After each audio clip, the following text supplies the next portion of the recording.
तो हम बता रहे थे रावण के बारे में।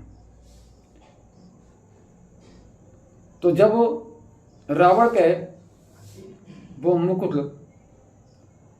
और मंदोदरी,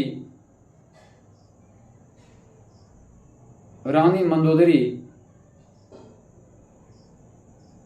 के वो कुंडल,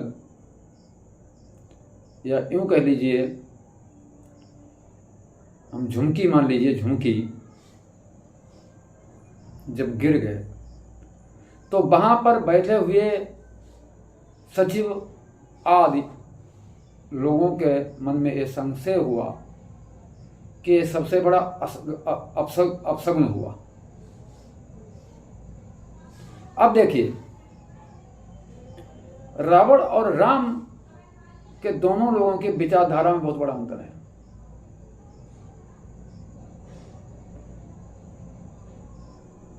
रावण ने तुरंत ही सचिव लोगों से हंसकर कहा, चौपाई में लिखा है कि दसमुख देखि सभा भय पाई। रावण ने देखा कि हमारी सभा बहुत भयभीत है, बियसी बचन कहा जुगति बनाई, एक युक्ति बनाई और हंसकर बोला।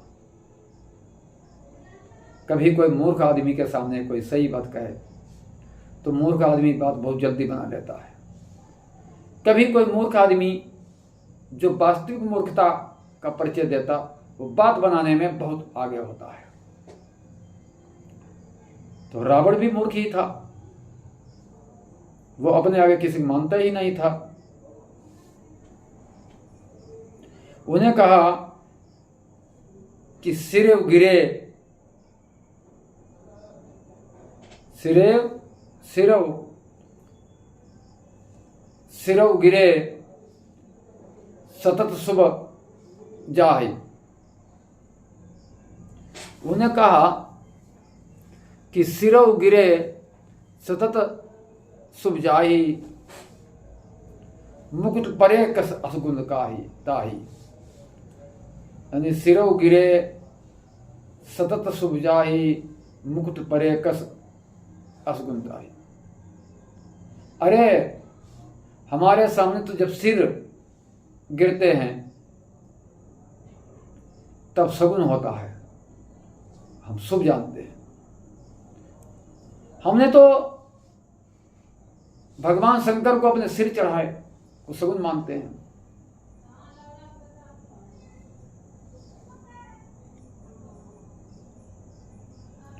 फिर ये मुकुट जब गिरा है तो इसको असगुन क्यों माने? देखिए, रावण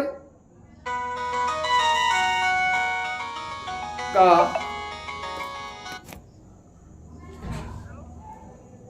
विचार, पहली बात तो रावण के जो सचिव लोग थे वे ही रावण के आधार पर बोलते थे, और सचिव लोग इतना बुद्धिजीवी नहीं थे, और थे थोड़ा बहुत, तो रावण के भय के आगे वो उनकी ही हाँ करते थे, उनके अनुसार बोलते थे। रावण का मना स्थिति देखकर रावण का जैसा मन होता था वही वो कहते थे। दोहा में लिखा है, सचिव वेद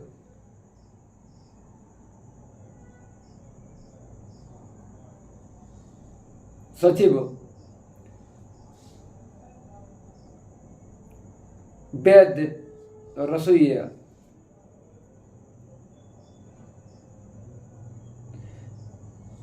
ये लोग भय से यदि कोई बात कहें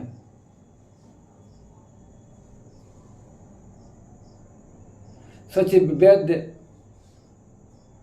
और रसोइया भय प्री बोले भय आस, राज धर्म और तन को होय बेगी नाश।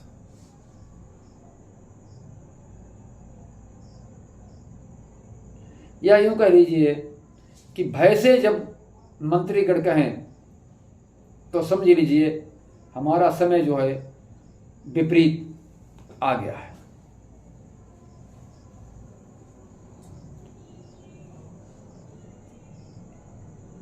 इसके बाद में ये सब देखकर रावण ने ये कह दिया सभा वालों से कि जाइए सो जाके, कोई चिंता मत करिए। तब रानी मंदोदरी बड़ी बुद्धिजीवी थी, उन्होंने कहा, हे स्वामी, आज का जो असगुन हुआ है इससे सिद्ध होता है, और मैं तो ये जानती हूं कि जो लंका पर जिन्होंने चढ़ाई की है, जिनकी तुम नारी चुरा कर लाए हो, वो चर अचर सब में व्याप्त है, वो ब्रह्म है। उनकी इच्छा से ब्रह्मा, शंकर जी, धरती और सभी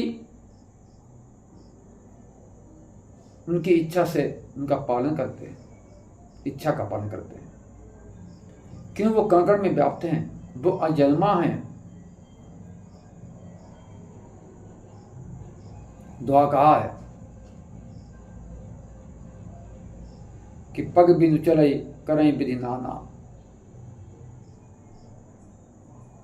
कर बिनु करें विधि नाना।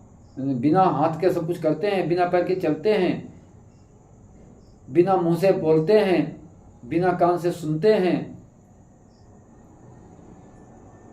और निरंकार ब्रह्म, निराकार ब्रह्म जो कण कण में व्याप्त है, उनसे बैर छोड़ दीजिए, उनकी शरण में चले जाइए, जिनकी इच्छा से सूर्य, चंद्रमा आदि सभी जितना देखिए सब उनकी इच्छा पर चलते हैं। और रावण का अहंकार देखिए, अहंकार, आज भी अहंकारी लोग हैं कि जिसको अच्छी बात बताइए, आज भी हमने अपने गांव में, अपने परिवार में, अपने आसपास जहाँ रहते हैं, बहुत से लोगों के एक अहम मत भ्रम देखा है। अच्छी बात बताने पर लोग नाराज हो जाते हैं।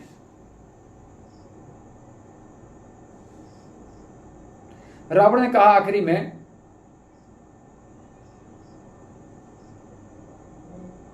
रावण ने कहा कि सतत सुबुजाई, रावण ने कहा कि मुकुट परे कस असगुनताई, ये तो कह चुके हैं, मुकुट परे कस असगुनताई। इस पर अब रावण ने आगे मंदोदरी से क्या कहा कि बेहसा नारी बचन सुनी काना, कि बेहसा नारी बचन सुनी काना, बेहसा नारी बचन सुनी काना, अहो मोहो महिमा बलवाना, अहो मोहो महिमा बलवाना। बेहसा नारी बचन, बेहसा नारी, बेहसा नारी बचन सोनी काना, अहो मोहो महिमा बलवाना। वो हंसा और नारी के वचन अपने कानों से सुने तो कहने लगा, तुम बड़ी बुद्धिमान हो, तुम भी बड़ी घुमाकर बात कर रहती हो, तुम हमारी प्रशंसा भी करती हो बड़ी घुमाकर, मजाकिया रूप में। ये सब ग्रह नक्षत्र मेरे ही सारा चलते हैं, इसलिए तुम्हारी प्रशंसा कर रही हो।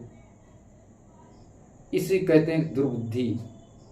सूर्य हमेशा पूर्व में उगता है और दुर्बुद्धि वाले व्यक्ति को सूर्य उगते हुए पश्चिम में दिखाई पड़ते हैं।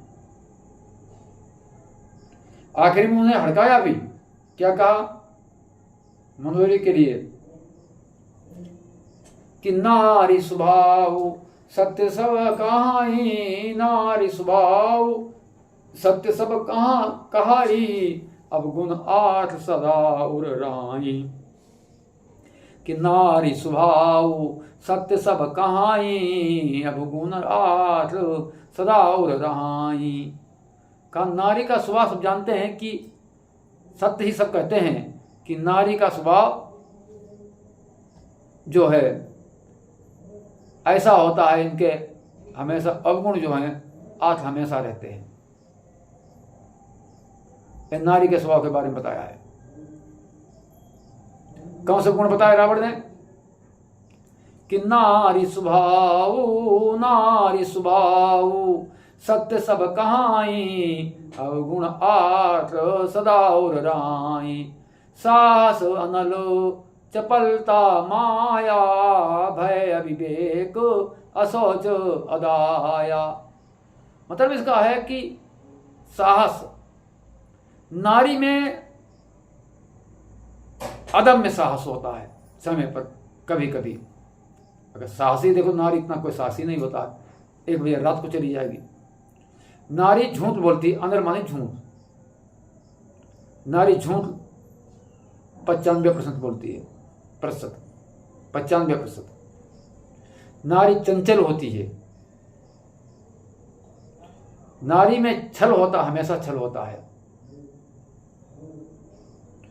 नारी डरपोकी होती, भयभीत होती है।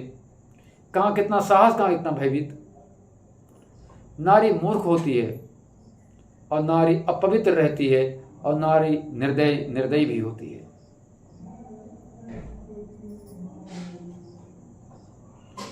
रावण ने यह इस प्रकार कहकर, और उन्होंने कहा रावण ने अब तुम सो जाइए, सुबह होने वाली है। अब रावण की एक बात सुनिए और राम की बात सुनिए। राम ने सीता जी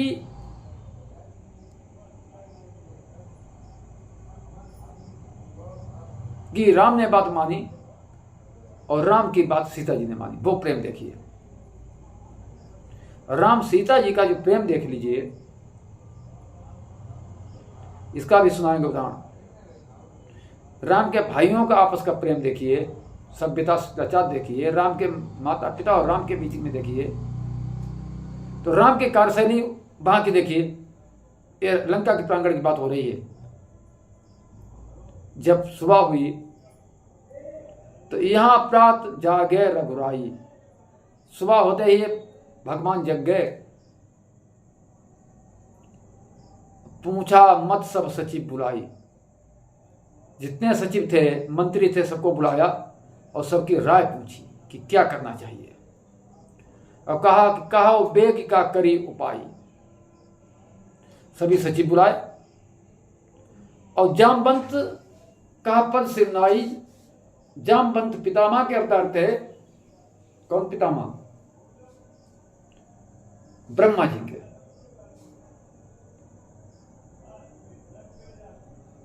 ब्रह्मा जी के अवतार में जामवंत आए थे,